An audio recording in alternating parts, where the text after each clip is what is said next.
जय हिंद दोस्तों। AFT armoured force tribunal court के दो आदेश आए हैं। एक अच्छी खबर है, पेंशन से संबंधित है, और दूसरी भी पेंशन से संबंधित है जो कि बुरी खबर है।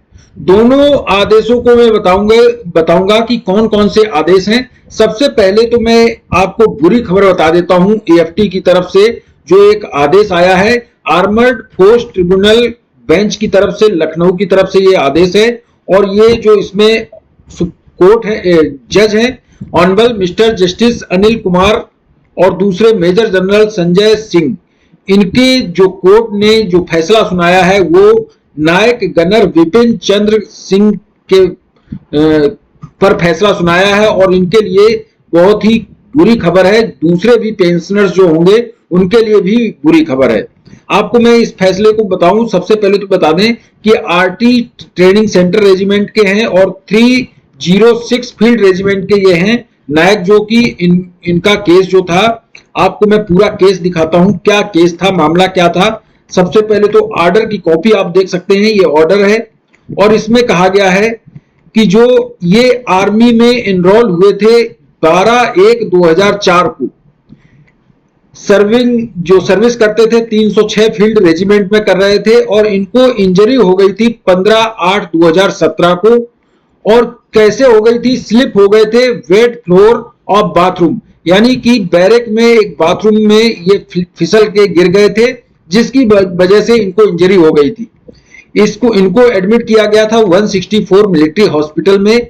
उसके बाद इनको कैटेगरी कर दिया गया था, जिसके बाद इन्हें डिस्चार्ज कर दिया गया था। कैटेगरी हो गए थे और ये आर्मी से डिस्चार्ज हो गए थे। 2018 में इनकी कोर्ट ऑफ इंक्वायरी हुई थी इसी मामले पर, जो ये फिसल गए थे, क्योंकि इनका मेडिकल कैटेगरी P2 कर दिया गया था, जिसके बाद ये डिस्चार्ज हुए। और बता दें, P2 में 20% डिसेबिलिटी के हिसाब से इनको 50% पेंशन मिलनी चाहिए थी। 20% डिसेबिलिटी हुई थी और 50% पेंशन मिलनी चाहिए थी, ऐसा इन्होंने क्लेम भी किया, जिसके बाद इनको डिसेबिलिटी पेंशन इनकी रिजेक्ट कर दी गई थी। और जो मेडिकल बोर्ड का कहना था कि इनको डिसेबिलिटी पेंशन नहीं मिलेगी, क्योंकि ये जो है कोई आर्मी ड्यूटी में नहीं इनको ऐसी डिसेबिलिटी हुई है। ये जो ड्यूटी हुई है वॉकिंग आउट ऑफ बाथरूम में वॉकिंग के टाइम पर ये गिरे हैं। He was not performing any bona fide military duty at the material time sustaining the injury. जो भी इंजरी हुई है ये कोई आर्मी ड्यूटी के टाइम पर नहीं हुई है, इनकी बैरक में बाथरूम में गिरने से इनकी ऐसी इंजरी हुई है। इसके बाद इनको डिसेबिलिटी पेंशन जो मिलनी थी वो उसको कैंसिल कर दिया गया था। और इसमें कहा गया था rules for casualty pension award 2008 के अनुसार इनको डिसेबिलिटी पेंशन नहीं मिलती है, क्योंकि आप ड्यूटी में इंजर्ड नहीं हुए थे, आप बाथरूम में फिसलने से हुए थे।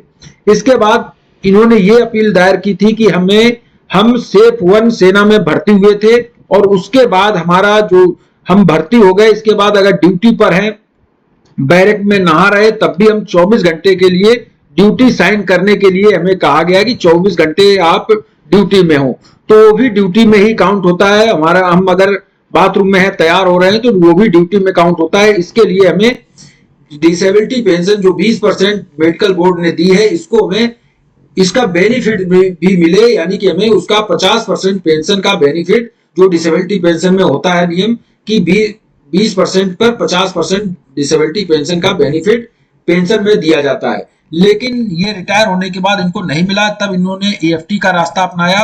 और एएफटी ने जो फैसला सुनाया है आपको मैं दिखा देता हूं। We also take note the rejection of first and second appeals that dated, जो है 2021 और 2020 में इनकी अपील ठुकरा दी गई थी। और इंक्वायरी जो हुई, कोर्ट ऑफ इंक्वायरी, इसमें कहा गया कि ये मिलिट्री सर्विस ड्यूटी के टाइम पर इनकी ड्यूटी के टाइम पर ये इंजर्ड नहीं हुए थे, जिसकी वजह से इनको डिसेबिलिटी पेंशन नहीं मिलेगी। ये not entitlement of disability element. तो कोर्ट ने भी ये कहा है कि आप 2008 के अनुसार जो रूल्स है डिसेबिलिटी पेंशन के, उसके अनुसार आपको डिसेबिलिटी पेंशन नहीं मिलेगी, क्योंकि आप बैरक में इंजर्ड हुए थे बाथरूम में। तो आप समझ सकते हैं डिसेबिलिटी पेंशन अब केवल ड्यूटी के टाइम पर ही आपको मिलेगी। लेकिन कई ऐसे मामले हैं कि डिसेबिलिटी पेंशन आपको मिल भी जाती है, लेकिन एक मामला ये ऐसा आया है और कोर्ट ने भी ये फैसला डिसमिस कर दिया है, फैसला सुना दिया है कि इनको डिसेबिलिटी पेंशन नहीं मिलेगी।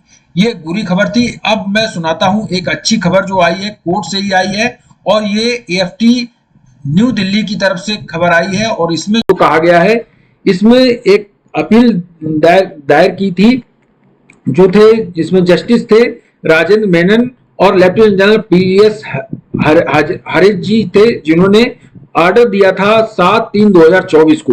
क्या था, आपको एक इंक्रीमेंट का इसमें फायदा देने के लिए इसमें बात कही गई है। कैसे फायदा मिलेगा, तो सबसे पहले तो आपको बता दूं, 12% इंटरेस्ट के साथ इन्होंने कहा था कि हमें 12% इंटरेस्ट के साथ इसका फायदा दिया जाए। तो मामला क्या था, सबसे पहले तो मामला आपको मैं बता देता हूं। ये इनरोल हुए थे इंडियन आर्मी में 19/9/2000 को, यानी कि 2000 सन में इनरोल हुए थे, और ये रिटायर हो गए थे 2016 में।